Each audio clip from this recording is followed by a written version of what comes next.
Saudara, supaya apa? Rohnya kuat, rohnya kuat, rohnya kuat. Gereja kita itu doa puasanya paling banyak mungkin saudara. Saya belum tahu gereja mana yang seperti kita. Setiap tahun ada 3 kali doa puasa massal gitu saudara. Ya 21 hari, 40 hari, 10 hari saudara. Tapi itu untuk membangun manusia roh kita. Supaya kita jadi orang yang rohnya kuat seperti Daniel. Punya roh yang luar biasa. Tepuk tangan untuk Tuhan kita. Daniel juga punya iman yang sangat teguh saudara. Imannya luar biasa. Ya saudara, dia diancam saudara. Tetap saja dia tidak goyah saudara. Ya, waktu diancam kalau dekat doa, dia akan ditangkap, dia akan dimasukkan gua singa, betul ya? Kisahnya itu karena umumnya sudah apa? Dia tetap tidak goyah. Dia tentu saja tidak bimbang. Punya iman yang luar biasa, yang tidak tergoyahkan. Jadi saudara juga sama belajar, punya iman yang tidak goyah. Ada tantangan, ada masalah, jangan goyah. Tetap saja teguh saudara. Nanti kita akan belajar banyak. Saat ini kalau ada sedang diterpa oleh apapun, diancam oleh apapun, ya difitnah oleh apapun, ngalami masalah apapun, jangan goyah imanmu. Belajar seperti Daniel, teguh sehingga enggak rontok saudara. Tetap teguh saudara. Saya dapatkan lagi saudara, selain itu juga Daniel itu orang yang suka belajar. Dia belajar, dia belajar, dia belajar, dia belajar, dia belajar, dia belajar. Saudara, Daniel 1, 19 sampai 20, raja bercakap-cakap dengan mereka. Dan di antara mereka sekalian itu tidak didapati yang setara dengan Daniel. Hananya, Misael, dan Azaria. Ya maka bekerjalah mereka itu pada raja. Daniel punya 3 teman lagi saudara. Jadi 4 orang itu pandai semua, pandai semua, pandai semua saudara. Ya didapatinya bahwa mereka 10 kali lebih cerdas. Sekali lagi 10 kali lebih cerdas daripada semua orang berilmu dan semua ahli campi di seluruh kerajaannya. Dia cerdas. Daniel itu cerdas. Teman-temannya cerdas. Kenapa cerdas? Kenapa pandai? Kenapa lebih pandai dari orang lain? Ya karena belajar. Betul? Gak ada orang lahir langsung pandai itu gak ada. Betul saudara ya? Siapa yang lahir langsung pandai? Kan harus belajar. Saudara ngerti sesuatu karena belajar. Gak pernah belajar gak ngerti saudara. Ya, belajar, belajar, belajar. Kalau saudara pelajari Tuhan Yesus sejak kecil belajar terus loh. Waktu dibawa ke bait Allah, lalu pulang, saudara, Maria dan Yusuf di tengah jalan bingung. Kok nggak ada Yesus ya? Di mana ya? Kembali lagi ke Bethlehem. Yesus itu sedang diskusi, saudara, hukum Taurat dengan para ahli Taurat, para imam. Belajar sejak kecil, sejak remaja belajar, belajar, belajar, belajar, belajar, belajar. Saudara bilang orang Yahudi itu paling pandai seluruh dunia. Orang berkata, saudara tahu loh, mereka itu sejak dari kandungan sudah diajari orang tuanya. Jadi kalau ada ibu mengandung ya saudara, itu sampai baca gitu saudara. Ngajari itu di dalam, jadi dia harus ngapalkan matematika, macam-macam saudara. Sejak kecil, apalagi sudah dibacakan firman Tuhan. Sejak umur tahun saudara, sampai umur 12, mereka harus belajar terus sampai hafal semua hukum Taurat. Sampai hafal, saudara. Dari umur 5 tahun itu mulai masuk pendidikan khusus sampai umur 12. Setelah mereka menguasai hukum Taurat sungguh-sungguh hafal, saudara, maka akan diwisuda. Kalau kita tuh diwisuda, lalu diberi nama, ini anak Taurat. Hidupnya Taurat itu sudah dalam hidupnya semua. Mereka itu belajar, belajar, belajar, belajar. Saya doakan setiap saudara belajar, belajar, belajar, belajar. Mulai besok minggu kita mulai belajar New Wonder tentang financial, tentang keuangan. Penting sekali saudara. Banyak orang sekarang sedang terkapar tentang keuangan. Kecuali saudara. Wah, itu iman saudara. Kecuali keluarga iman saudara. Tapi sekali lagi iman itu penting sekali saudara. Namun juga jangan lupa belajar. Belajar, kerja itu harus belajar. Gimana saudara bisa maju dalam pekerjaanmu, harus belajar. Bagaimana mengelola keuangan, harus belajar. Bagaimana melipat gandakan keuangan saudara, harus belajar. Betul, nggak belajar ya nggak pandai. Nggak pandai ya tidak maju. Betul? Ini sesuatu yang baru loh. Capleo sebelah ayo belajar. Capleo saudara. Yang keras bila perlu. Nggak cuma ngimani tapi belajar. Amin. Melayani supaya maju, belajar. Pelayananmu maju. Tadi ikut som, ayo ikut som ya. Setelah ikut som sekarang ikut STT. Belajar. Ya, supaya bisa maju.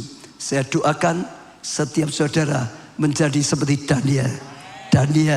Daniel yang terus makin maju, makin maju, makin maju, makin bertumbuh, luar biasa. Bisa dipakai Tuhan, luar biasa. Tepuk tangannya yang meriah, saudara. Ya, siapa yang ingin sukses seperti Daniel, angkat tangan. Ya, beri tepuk tangannya untuk Tuhan Yesus, saudara. Ya, maju. Tapi yang kedua yang ingin saya ajak, saudara ingat loh, orang maju itu seringkali diiri orang lain. Ya toh? Diiri toh saudara kadang-kadang ya. Saudara, maju diiri. Gereja saja kalau maju kadang-kadang diiri enggak? Diiri saudara. Ya orang maju itu kita harus ngerti juga loh. Ada yang iri seperti kepada Daniel. Betul? Saya lanjutkan pembacaannya Daniel 6 tadi ayat 7 sekarang. Dan seterusnya. Kemudian bergegaslah para pejabat tinggi dan wakil raja itu menghadap raja serta berkata padanya, ya Raja Darius, ya kenalah hidup Tuanku. Semua pejabat tinggi kerajaan ini, ya semua penguasa dan wakil raja, para menteri dan bupati, saudara, telah sepakat.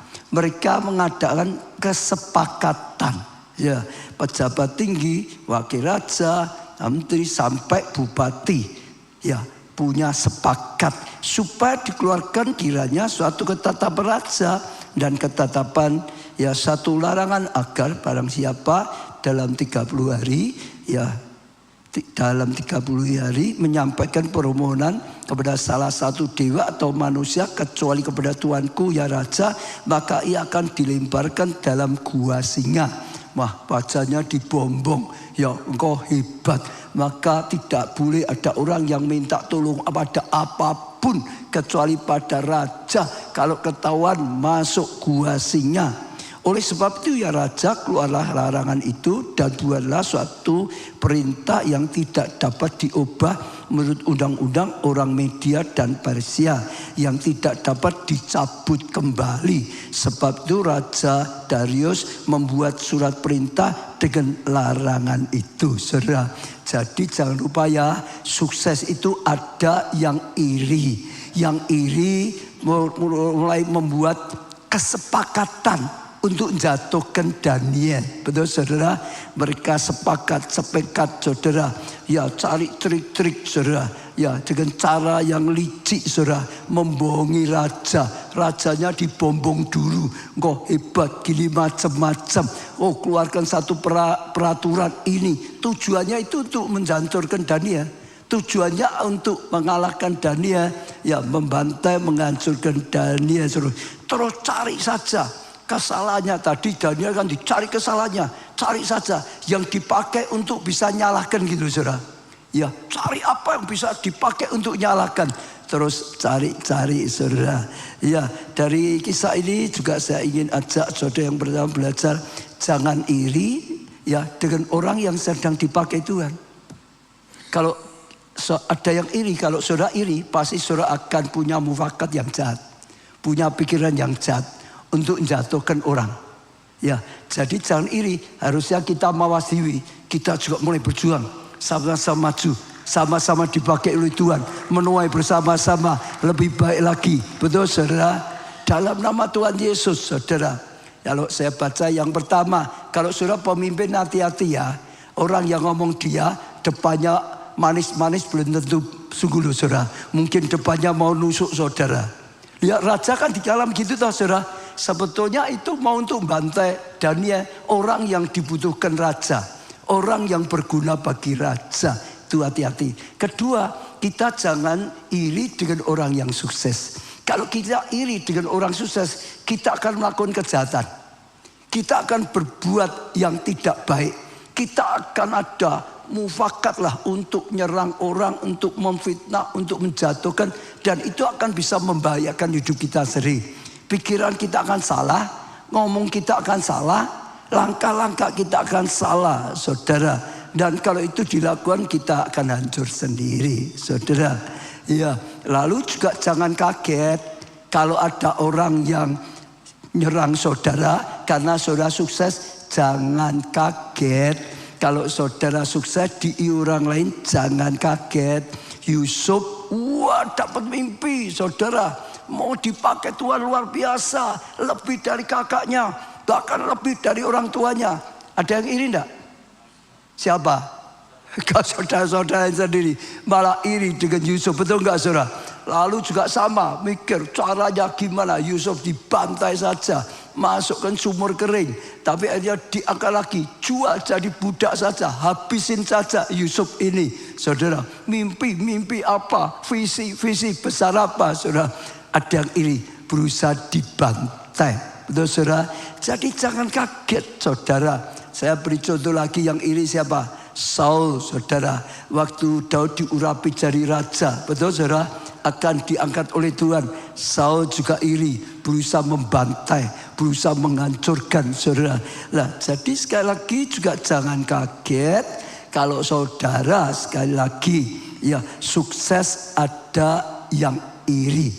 Ya, kita jangan iri dengan orang, tapi juga jangan kaget. Selalu ada. Selalu ada, selalu ada. Katakan saudara, selalu ada. Katakan saudara, kalau engkau sukses ada yang iri biasa itu. Katakan samping saudara, engkau sukses ada iri biasa.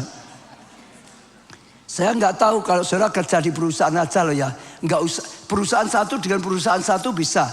Satu perusahaan saja loh. Ada karya yang naik terus disukai bosnya. Ada yang iri nggak? Iri, saudara, betul. Itu gitu, mulai itu penjilat macam-macam lah gitu. Kalau saudara naik terus, kalau saudara tidur itu penjilat, betul saudara? Ya, jadi jangan iri, jangan jegot, jangan keluar. Saya tiba-tiba ingat ada satu contoh yang baik. Satu hari ada satu karyawan datang pada bosnya, bos, aku mau keluar. Kenapa keluar? Nah itu, aku dengan dia masuknya bareng. Ini temen, dia sudah naik. Kedudukannya naik, gajinya banyak. Aku kok enggak dinaikin? Pernah baca enggak itu? Kisah itu? Pernah enggak? Pernah ya mesti ya. Lalu bosnya ngomong apa? Siapa yang ingat cerita itu? Ingat Pak ceritanya? Ya enggak ingat tak cerita oke saudara. Jadi gini saudara. Bosnya, oh gitu ya. Jadi dulu kamu masuknya lama, tapi sekarang kamu upahnya kalah dengan dia. Dan kamu kecewa mau keluar ya. Aku berarti nggak adil ya dengan kamu ya. Lalu dia bilang, dianggap saja yang mau keluar itu namanya A gitu aja. Sekarang coba dia nyuruh gini. Coba kamu belikan ya ini dulu. Ya ini kasih contoh yang lebih umum ya. Sekarang kamu belikan di bawah. Saya mau butuh lah. Untuk satu barang ada pesanan di tetangga sana itu di lingkungan kita lah gitu. Itu satu daerah lah, pasar pertukuan. Ya karena ada yang mau pesan barang ini cari karena ini akan ada pembeli banyak gitu saudara. Ya sudah dia pergi. Nggak lama balik, bos ada. Ya di mana? Di sana. Harganya berapa? Oh nggak tahu, belum aku tanya lah. Bos cuma tanya ada enggak. Lalu dia pergi, balik lagi. Tanya harganya berapa? Oh harganya sekian. Lalu dia balik. Oh bos ada. Harganya ya 50.000. Lalu ditanya lagi oleh bosnya.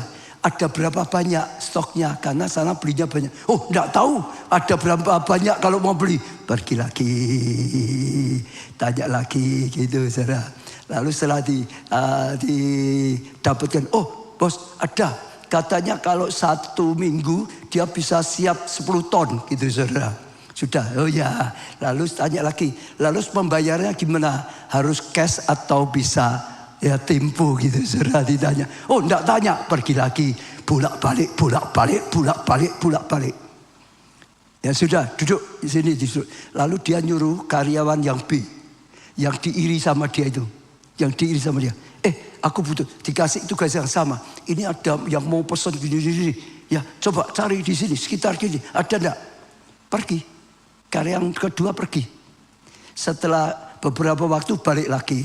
Yang kedua itu langsung laporin gini, bos ada di toko sana itu, aku sudah survei, aku sudah tanya, dia per bulan bisa punya persediaan sekian, ya dia bisa rutin ini terus menerus, ya saya sudah tanya harganya, ya sekian misalnya tadi 40 atau 50 masih bisa nego, dan ya kalau mau DP dulu, nanti barangnya datang bayar, ya sistem semua lengkap. Lalu bosnya tanya, kamu dengan B sama atau beda? Ini contoh praktis. Kalau contohnya ada yang luar dulu bagus begini. Ke Probolinggo.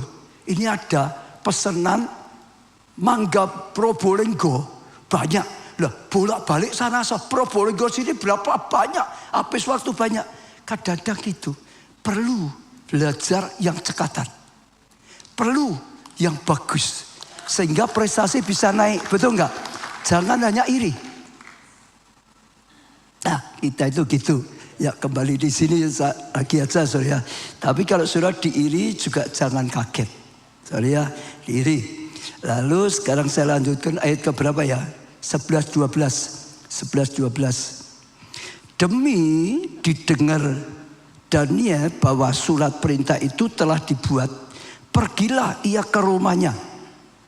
Ya, dalam kamar atasnya di tingkap-tingkap yang terbuka ke arah Yerusalem. Tadi sudah saya baca 3 kali sehari ia berlutut serta memuji Allahnya seperti yang bisa lakukan. Lalu orang-orang itu bergegas masuk mendapati Daniel sedang apa? Berdoa dan memohon kepada Allahnya. Di sini kita bisa tahu Daniel itu teguh dalam iman dan doa. Diancam dia enggak goyah. Oh ini diancam loh, enggak doa dulu. Enggak, saudara. Daniel punya kehidupan doa yang konsisten, yang rutin, yang luar biasa. Kalau saya balik sedikit, Daniel punya kehidupan yang doa yang luar biasa sekali. Hubungan pribadi dengan Tuhan yang luar biasa sekali. Dan dia punya iman yang kokoh.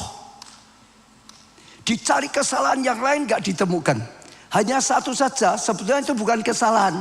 Karena mau dicari-cari supaya bisa dipakai untuk nyalahkan saja. Alasan nyalahkan. Ternyata hanya didapatkan doanya Daniel. Karena maka mereka ambil tadi cara. Gak boleh doa minta siapapun. Kalau minta pada yang lain kecuali raja, akan masuk gua singa, saudara. Tapi setelah keputusan keluar, Daniel itu tidak bingung. Dia tetap saja berani dengan iman. Tuhan itu segalanya, saudara. Betul enggak? Tetap doa. Doa. Bukan kalau sudah diancam, doanya hilang, tidak. Tetap saja imannya teguh. Sekalipun sedang saudara difitnah. Sekalipun sedang saudara direkayasa sedemikian rupa supaya dia masuk gua singa. Sekalipun terancam, sungguh-sungguh ditangkap, sungguh-sungguh masuk gua singa, imannya enggak goyah. Betul? Iman. Saudara, saya percaya ini luar biasa. Ini kelihatan sepele, tapi sangat penting sekali. Tetap doa, tetap doa, tetap doa, tetap doa, tetap doa, tetap doa, saudara. Doa itu nanti jadi jawaban banyak hal. Tadi cerita ya Ibu Eka, doa. Saudara, diberikan tetap saja konsisten. Jangan waktu butuh doa sudah terjawab, dadah, sudah selesai. Jangan sampai seperti itu loh. Doa itu bukan hanya untuk minta tok, bangun manusia rohmu itu loh. Konsisten, saudara akan kuat, saudara akan kokoh. Betul saudara, rutin saudara. Dan saya percaya itu luar biasa. Daniel itu